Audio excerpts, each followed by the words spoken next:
जय Shri Radhe Krishna. I hope आप सब लोग बहुत अच्छे होंगे।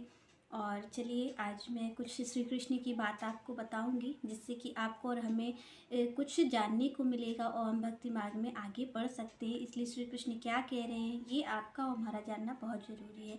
तो चलिए आज यहाँ पर श्री कृष्ण क्या कह रहे हैं। श्री कृष्ण आपके और हमारे लिए बहुत बड़ी बात कह रहे हैं, जो कि हमें भी ये रहती है चिंता कि हमें क्या करना चाहिए। हमें एकांत में बैठ कर के भजन करना चाहिए या फिर हमें अपना काम करना चाहिए, क्या करना चाहिए। क्योंकि आपका हमारा सबका यही कहीं ना कहीं मन में प्रश्न रहता है कि सारे लोग कहते हैं कि भगवान की प्राप्ति हो जाए। भगवान की प्राप्ति कैसे हो, क्योंकि हमारे लिए दो मार्ग है, या तो हम सारी चीज़ों को त्याग करके भगवान की भक्ति करने चले जाएं। ऐसा ही हमें लगता है कि अगर हम ये सारे झंझट छोड़ देंगे तो हम भगवान की प्राप्ति कर लेंगे। पर यहाँ पर श्री कृष्ण क्या कह रहे हैं। श्री कृष्ण कह रहे हैं कि कौन सा व्यक्ति सन्यासी और योगी मानने योग्य है, जो अपने कर्म फलों में अनासक्त हुआ कार्य को करता है। वो सन्यासी और योगी मानने योग्य है, जो अपने कर्तव्य का पालन करता है, ऐसा नहीं जो अपने कर्म का पालन ना करता हो। तो यहाँ पर भगवान क्या कह रहे हैं कि जो अपने कर्म फलों के प्रति अनासक्त है, मतलब जो कार्य कर रहा है, वो जो कार्य कर रहा है वो अगर वो इसलिए कर रहा है, जैसे आप और हम करते हैं कि हम कोई कार्य करते हैं तो हम ये सोचते हैं कि हमें इसका फल आ जाए, हमें इससे क्या मिलेगा। तो यहाँ पर भगवान इस चीज़ की मना कर रहे हैं। भगवान कह रहे हैं कि वो सन्यासी और योगी मानने योग्य नहीं है जो अपने कर्मों को छोड़ देता है, जो अपने, जैसे आपका परिवार है, वो आप अपने परिवार को छोड़ करके जा करके एकांत में बैठ गए और एकांत में भजन कर रहे हैं। तो भगवान क्या कह रहे हैं यहाँ पर, आप कृष्ण की वाणी को अगर ध्यान से सुनेंगे तो आपका और हमारा जो संशय है कि हमें क्या करना चाहिए वो दूर हो जाएगा। तो यहाँ पर भगवान क्या कह रहे हैं कि जो अपने कर्म फलों में अनासक्त हुआ कार्य करता है, कर्म तो करेंगे, ऐसा नहीं कि हमें कर्मों को त्याग देना है, कि हमें कर्म ही नहीं करना है। तो भगवान यहाँ कह रहे हैं कि जो कर्म तो करना है पर कर्म फलों की अनासक्ति, कर्म फलों में ध्यान नहीं हो, हम अपने कर्म को अपने कर्तव्यों का पालन करें। तो यहाँ पर श्री कृष्ण क्या कह रहे हैं कि जो अपने कर्म फलों के प्रति अनासक्त हुआ कार्य करता है, जो अपने कर्तव्य का पालन करता है, वो सन्यासी और पूर्ण योगी मानने योग्य है। ना कि जो कि अपने कर्म फलों को छोड़ करके, अपने परिवार को छोड़ करके वो एकांत में बैठ करके मेरा भजन करता है, या फिर वो अपने कर्तव्यों से मुंह मोड़ लेता है। तो भगवान कह रहे हैं कि उसे मैं सन्यासी नहीं कहूँगा, उसे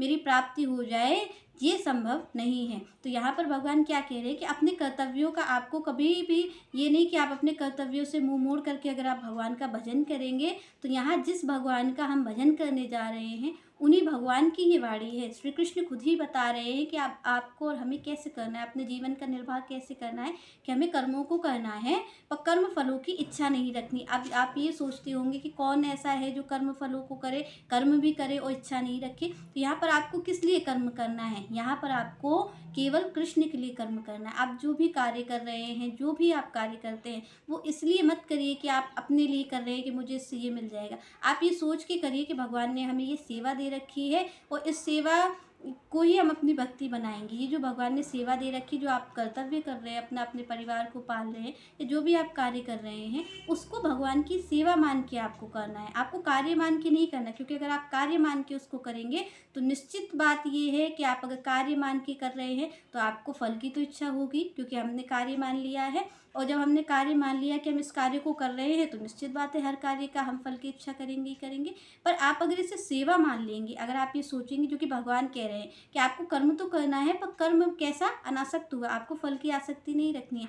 पर जब आप सेवा करेंगे, आप ये सोचेंगे कि भगवान ही इन रूपों में मेरी सेवा को लेने आए हैं, और जब आप सेवा करेंगे तो निश्चित जब हम सेवा करते हैं तो हमें किसी फल की इच्छा नहीं होती। आप अगर उस कार्य को सेवा बनाएंगे कि हम इसकी सेवा कर रहे हैं, तो जो सेवक होता है, आप देखेंगे सभी संतों ने भगवान से यही कहा है कि भगवान आप हमें अपना दास बनाइए, आप हमें अपना सेवक बनाइए। क्योंकि सेवक को इच्छा नहीं होती, सेवक अपने स्वामी पे भरोसा रखता है कि वो जो भी करेंगे मेरे लिए अच्छा करेंगे। तो अगर हम किसी कार्य को कर रहे हैं तो हमें इच्छा होगी फल की, पर अगर हम सेवा भाव से कर रहे हैं, हम ये सोच रहे हैं कि भगवान के भेजे हुए या भगवान ही हमारी सेवा इन लोगों में आकर के, जैसे हमारा परिवार है उस रूप में आकर के भगवान हमारी सेवा ले रहे हैं, और अगर हम सेवक भाव से कर रहे हैं कि हम इनके सेवक हैं, हम सेवा कर रहे हैं, तो हमारी जो कर्म फलों में होगी वो कभी भी आसक्ति नहीं होगी। तो यहाँ पर जो भगवान कह रहे हैं कि हमें अपने कर्तव्यों का पालन करना है, ऐसा नहीं, भगवान कह रहे वो सन्यासी योगी नहीं बन सकता जो अपने कर्तव्य का निर्वाह नहीं करता, जो अपने कर्तव्यों को छोड़ करके चला जाता है और जो एकांत में बैठ जाता है। भगवान कह रहे कि अपने कर्म बंधनों से मुंह मोड़ करके वो कोई सन्यासी योगी नहीं बन सकता है।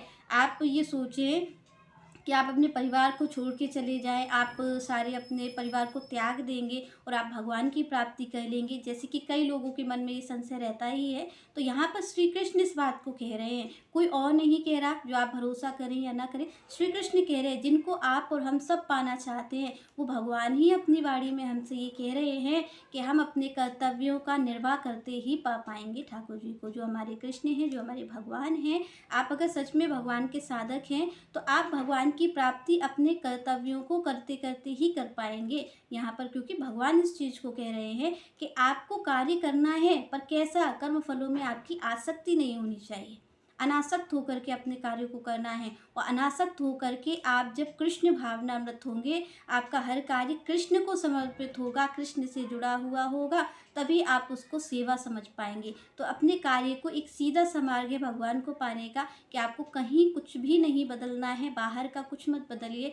आप ये मत सोचिए कि आप अपने परिवार को छोड़ करके चले जाएंगे तो आप सन्यासी बन जाएंगे, आप योगी बन जाएंगे। नहीं बन सकते। भगवान यहाँ कह रहे हैं कि अपने कर्तव्यों का पालन करना है आपको, पर कर्तव्यों का तो पालन करना है, पर कर्तव्यों में आसक्ति नहीं हो जाए। आप ये ना समझ बैठें कि ये मेरा पुत्र है, मैं इसे पाल रहा हूँ तो ये मेरा है, कल ये मुझे फल देगा, या मेरी पत्नी है तो ये मेरी है। तो भगवान यहाँ क्या कह रहे हैं कि आपको अपने कर्तव्यों को तो करना है, पर अपने कर्म फलों में आसक्त नहीं होना। ऐसा नहीं करना कि आपको ये सोचना है कि मैं इसके लिए कर रहा हूँ, मैंने आज इसके लिए इतना कर दिया तो ये कल मुझे क्या देगा। इस चीज़ को आपको त्यागना है, वही पूर्ण सन्यासी और योगी मानने योग्य है। तो यहाँ पर आपको ध्यान रखना है, आपको गृहस्थी में है, आप जहाँ पर भी हैं, आपको ये ध्यान रखना है कि भगवान की जो वाणी है वो बहुत ही हमेशा से भगवान ने ऐसी बातों को कहा है कि वो आपको क्लियर समझ में नहीं आ पाएगा। आप और हम कंफ्यूज हो जाते हैं, क्योंकि भगवान जो बात कह रहे वो हमारी बुद्धि नहीं समझ पाती। तो हमने संतों के द्वारा इस बातों को समझा है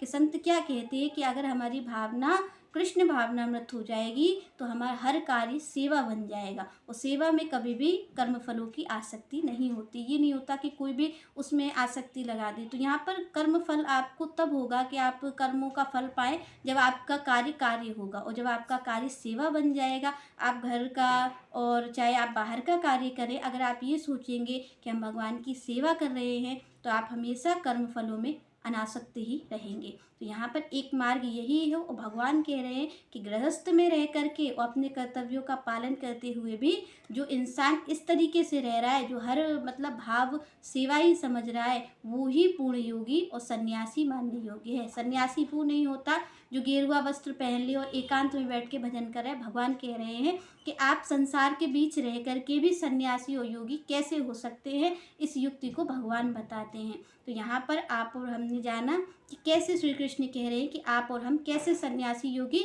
इस संसार में रह करके बन सकते हैं, जबकि हमारा हर भाव सेवा हो। हम जो भी कार्य करें वो ये सोचें कि हम कृष्ण की सेवा कर रहे हैं, हम कृष्ण की इच्छा से कर रहे हैं, और हमारे श्री कृष्ण खुश हों इसलिए हम इस कार्य को कर रहे हैं। तो आपको बस इस चीज़ का ध्यान रखना है, और आपको कहीं जाने की ज़रूरत नहीं है, क्योंकि यहाँ पर श्री कृष्ण ही अपने मार्ग को बता रहे हैं कि उन्हें कैसे पाया जा सकता है। चलिए नेक्स्ट चर्चा हम नेक्स्ट वीडियो में करेंगे। तब तक के लिए जय श्री राधे, जय श्री कृष्ण।